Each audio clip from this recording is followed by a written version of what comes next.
Estou aqui no Teatro dos Quatro, Rio de Janeiro, ao lado de dois profissionais, gente, de primeira qualidade, Andréa Bassiti e Elias Andreato. Eles são responsáveis por um espetáculo que está em cartaz há 5 anos, que se chama Alma Despejada, com a nossa querida Irene Ravache. O Elias é o diretor do espetáculo, a Andréa é a autora. Eu vou começar por você, Andréa. Claro. Como é que você foi elaborando esse texto? Quando eu conheci a Andréa, tem poucos minutos, a gente não se conhecia pessoalmente, eu falei para ela, eu queria ter seu cérebro, eu queria ser capaz de escrever tão lindamente assim, então me passa um pouquinho da receita. Como é que você teve essa ideia, Andréa? Na verdade, ela é uma ideia que veio meio compartimentada, né? Uhum. Comecei aos pouquinhos, um pouco pensando na Irene mesmo, um texto escrito para ela especialmente. A Irene é uma pessoa muito delicada. Desculpa eu te cortar, mas ela tinha sugerido o tema ou não? Não, a gente nunca falou sobre temas. Tá. Alguns assuntos a gente falava que gostaria de falar sobre, netos, viagens. Outros, eles foram tomando conta do texto sozinho, né? Porque até uma certa parte eu conseguia ter esse controle. Aí depois, quando a personagem ela vai ganhando uma vida própria, ele foi meio que sozinho, mas já incorporado com essa delicadeza. Irene e Elias também, que veio muito bem nesse aspecto, também tem a delicadeza, a poesia, enfim, eu sabia com quem eu estava lidando, né? Quando acho que o fato da gente escrever uma coisa e ter no imaginário quem é a pessoa que vai fazer aquilo... Isso, já faz muita diferença, né? Ajuda bastante. Agora, você me despertou uma curiosidade. Por exemplo, você, de repente, uma bobagem que eu estou perguntando aqui, mas realmente me causa muita curiosidade. Por exemplo, você escreveu o texto e aí quando você vê ele lá no palco já montado, ou seja, pronto, né? Como está agora, qual é a sensação que te dá? Que sensação você tem? Você diz assim, caramba, tá aí, ó, é isso aí. Às vezes eu consigo ter realizar isso de uma forma assim, né, mágica. São segundos. Não é sempre, que agora já me acostumei. E não só pelo fato de ver a montagem pronta, mas de ver a Irene fazendo, né, um texto. Aí você fala, nossa, que escrevi isso, essa atriz que está falando, e eu consigo. Eu falo que eu não consigo ter isso muitas vezes, porque não foi uma coisa que aconteceu de repente. Uhum. Eu já fiz assistência de direção do Elias em outros trabalhos. Então eu fiz nesse também.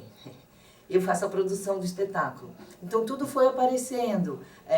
Você foi acompanhando cada processo, exatamente. Né? Ele não apareceu assim, blum, de repente. Já pronto, não, você foi vendo. E aí quando chega na estreia, você tem uma série de outras preocupações que talvez não dê esse relaxamento.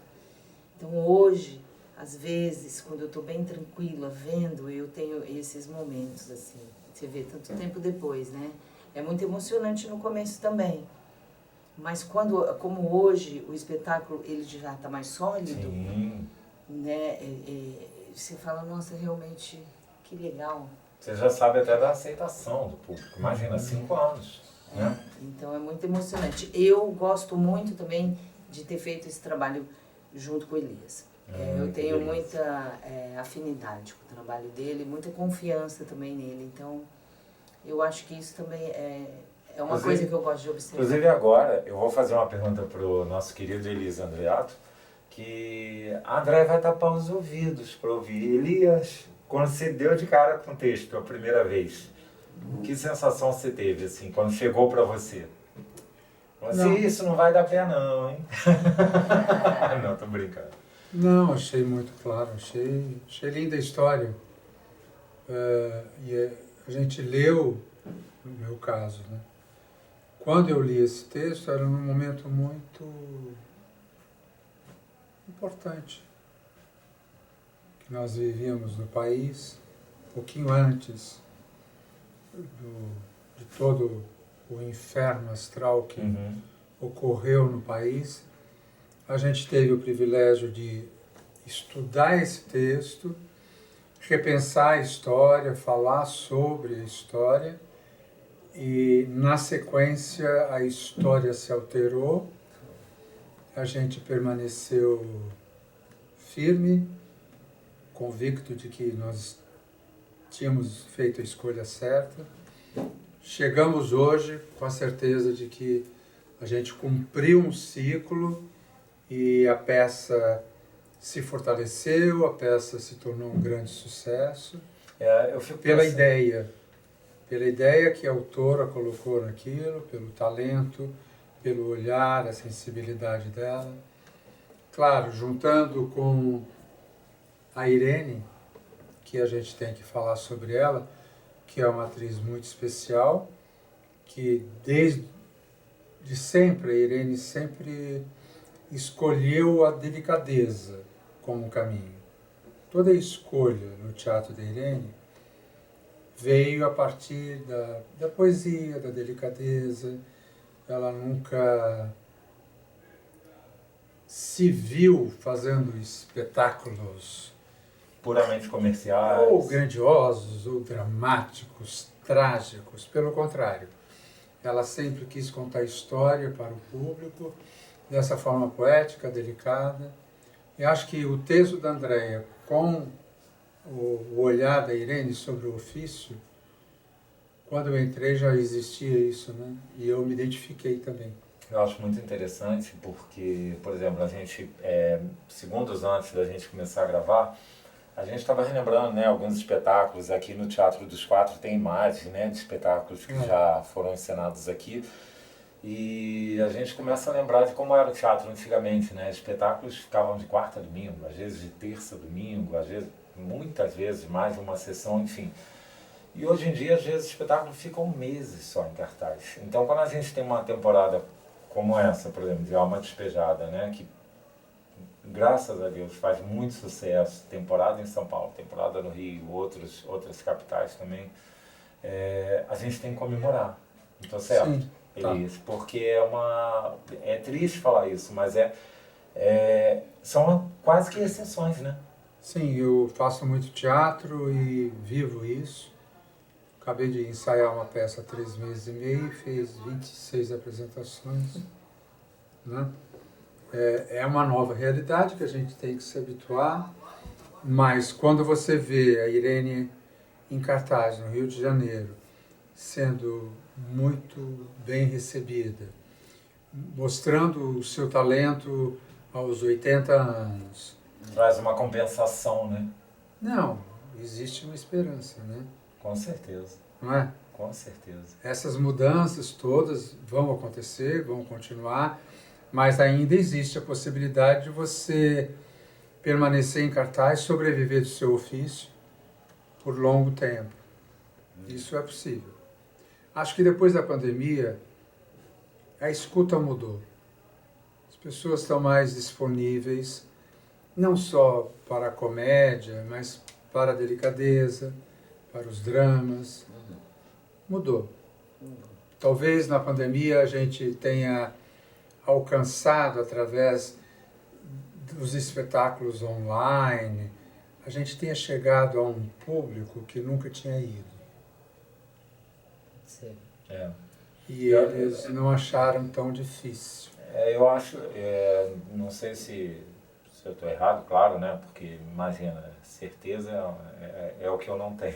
Mas, assim, E fora a necessidade do encontro Isso. com o outro, né? sim, e eu acho também assim que a pandemia, acho que ninguém ficou bem na pandemia, né? Então a gente acabou entrando nesse universo tecnológico por força da natureza, né? Porque não podia ter contato social. E a gente sentiu muita necessidade de uma reconexão, não só com o outro, mas até com a gente mesmo, né? Sim. A gente pensou assim, e o teatro traz muito isso. Acho que mais do que qualquer outro veículo, sabe? Faz a gente pensar, como um grande livro também, que você lê, nossa, é eu comigo, né? Acho que tem muito isso também, né? E a gente sente falta, né? Sente. Porque você tá com o celular, é tudo muito rápido, é 3 segundos. Se for 10 segundos, você não quer ver. Então, teatro a gente dá aquela... Né? E você ir com o outro para algum lugar é muito bom, né? É uma delícia. Porque ir sozinho para dentro de você é o mais fácil, né? Mas levando o outro sempre é melhor, né? E eu, para onde eu for agora, eu vou levar esses dois aqui, ó. André Bassiti e Elias Andreato, com quem eu tive o privilégio, gente, isso é um privilégio de conversar hoje. Quero agradecer muito a vocês, a confiança, o carinho, dizer que eu estou muito feliz de estar aqui com vocês, de aprender com vocês e, nossa senhora, sou fã demais. Obrigada. Tá bom? Para nós Obrigada. é muito legal. Você sabe que o teatro, embora ele esteja vivendo esse grande momento de grandes espetáculos com salas lotadas, a gente mais do que nunca precisa de espaço, né? Para falar sobre. E tem pouca gente querendo, né, falar sobre, né? Não, e temos poucos espaços, né? Esses espaços tradicionais, eles não existem, É verdade. né? É verdade. Inclusive, quando eu estava vindo para cá, eu vim lembrando, assim, eu tinha mania de pegar cadernos e olhar toda a programação e marcar um círculo no que eu queria. Nunca era pouca coisa, né? Mas é. Eu falo, não tem como eu fazer isso hoje. Eu tenho que fazer uma agendinha e escrever, porque senão eu não sei mais. Né? Não tem nada que me lembre, assim, palpável. Né? Só o meu celular mesmo. Eu tenho que fazer uma agendinha ali e me virar nos 30, como diz Faustão. Olha, muito, muito, muito obrigado pelo carinho. Eu desejo sempre muito sucesso para vocês, até porque o sucesso de vocês é a nossa alegria, né? Pra gente que ama teatro, como eu. Com tá? certeza, e a nossa também, né? Porque a gente também ama o teatro. Não é? É. Olha só. Obrigada, viu, Léo? Agradeço muito, Obrigado, tá? Léo. Obrigado, gente. Até a próxima, viu?